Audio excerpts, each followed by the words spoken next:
पौराणिक कथाओं का एक ऐसा असुर जिसके सर पर ब्रह्मा जी का हाथ था, उसे यह अद्भुत वरदान प्राप्त था कि जब भी उसका रक्त की बूंद जमीन पर गिरेगी, उससे एक और रक्त बीज का जन्म होगा।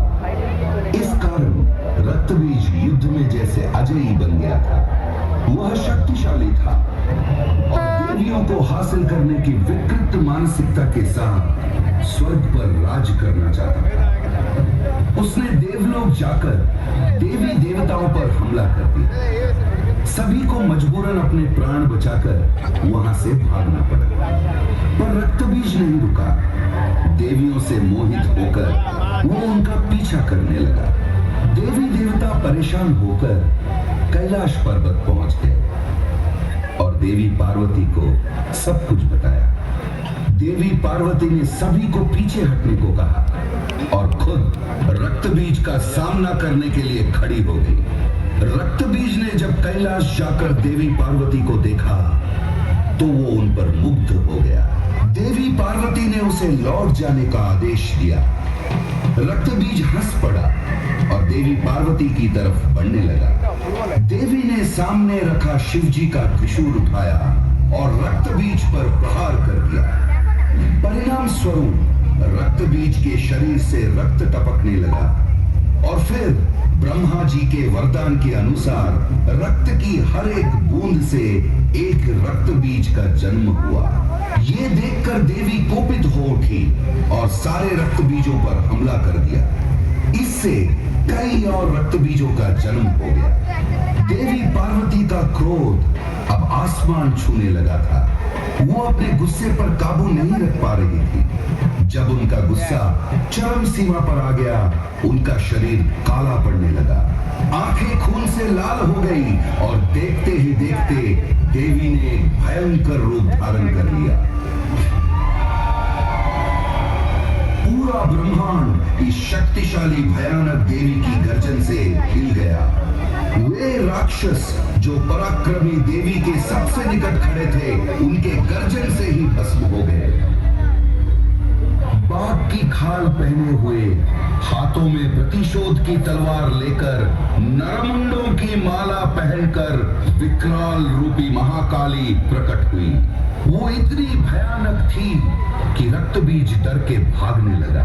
मां काली ने एक भयंकर गर्जन किया और रक्त बीज के पीछे दौड़ने लगी।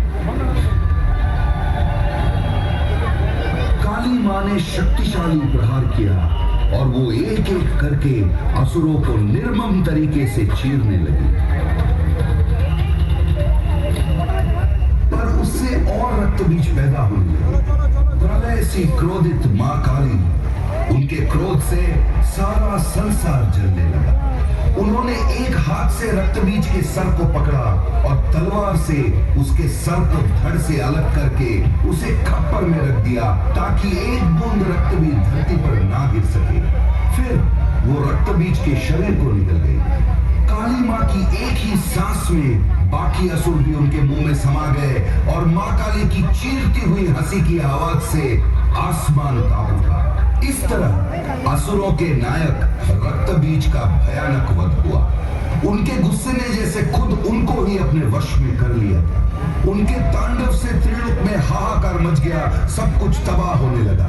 देवी देवता चिंतित होकर महादेव के शरण में गए। महादेव भी कालिका को रोकने का साहस नहीं कर पाए। ऐसा लग रहा था जैसे कुछ भी नहीं बचेगा और फिर से जीवन का पतन हो जाएगा। महादेव के पास अब देवी को रोकने का एक ही रास्ता था। वो काली मां के सामने एक शव की तरह लेट गए। देवी तांडव करते हुए आगे बढ़ रही थी कि अचानक उनका पैर महादेव के शरीर से टकराया और वो शिव जी के ऊपर खड़ी हो गई। जब उन्होंने नीचे देखा तब उन्हें एहसास हुआ कि जिन्हें वो अपने पैरों के नीचे कुचल रही थी, वो उनके पति साक्षात भगवान शिव जी थे। तब जाकर मां काली शांत हुई। इस प्रकार खत्म हुआ रक्त बीज का आतंक और मां काली का तांडव। मां काली के शरण में दीपावली के एक दिन पहले काली चौदस मनाई जाती है। इस दिन को काली पूजा होती है और इस चतुर्दशी के नाम से भी जाना जाता है।